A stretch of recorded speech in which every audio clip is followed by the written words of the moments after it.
Halo semuanya, kembali lagi dengan Enci. Hari ini kita akan belajar matematika. Dan hari ini kita akan belajar lanjutan materi dari minggu lalu. Kita akan membahas kembali tentang contoh-contoh soal dari materi posisi garis terhadap sumbu X dan sumbu Y.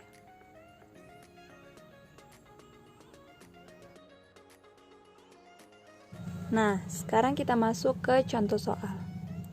Diketahui titik A 3,2, B 3,-6, dan titik C negatif 5,2.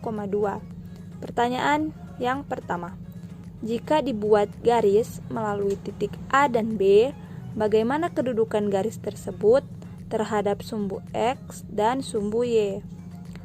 Yang kedua, jika dibuat garis melalui titik A dan C, bagaimana kedudukan garis tersebut terhadap sumbu X dan sumbu Y?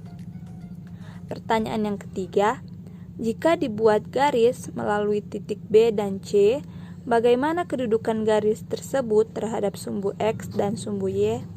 Nah, untuk menyelesaikan pertanyaan ini, kita perlu melakukan beberapa langkah. Yang pertama itu gambar bidang koordinat kartesius yang memuat 4 kuadrat. Lihat ya. Di sini kita gambar yang pertama itu ada sumbu X. Ini yang horizontal, dan yang kedua gambar sumbu Y. Selanjutnya langkah yang kedua kita gambar titik-titik tersebut pada bidang koordinat kartesius. Titik yang pertama A 3,2, berarti X-nya 3, Y-nya 2. Nah, ini sumbu X. Kita 3 satuan ke kanan. 1, 2, 3. Selanjutnya titik 2, Y-nya 2. Berarti 2 satuan ke atas. 1, 2.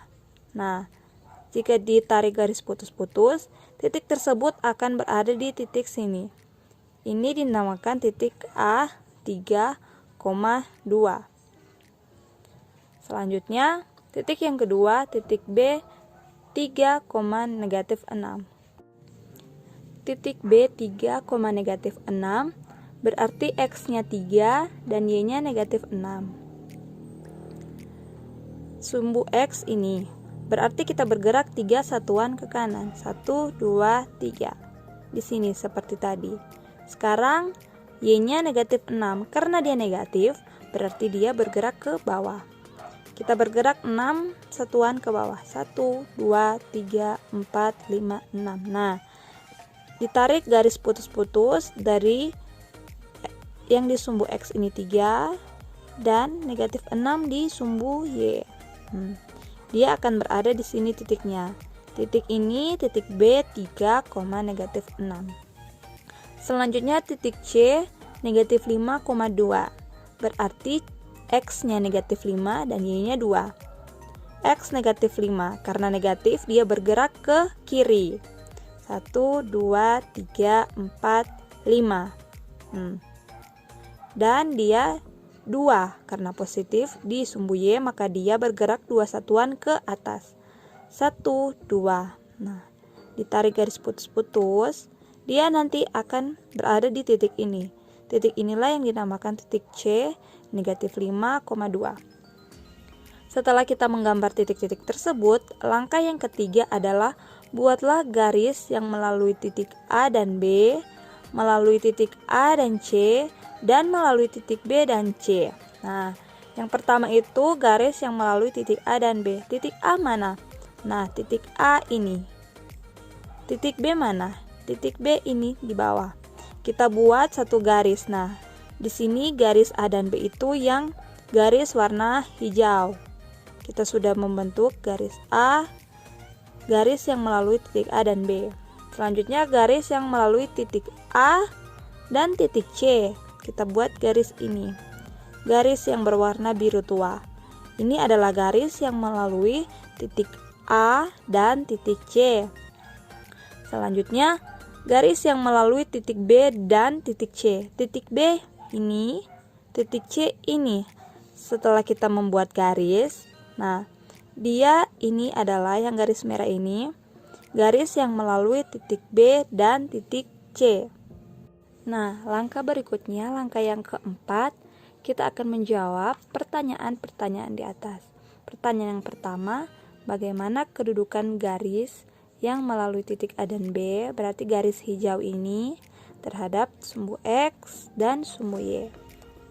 Kedudukannya garis yang melalui titik A dan B ini. Nah, pertama kita lihat di sumbu X. Garis hijau ini dengan sumbu X. Nah, dia tegak lurus karena di sini membentuk sudut 90 derajat.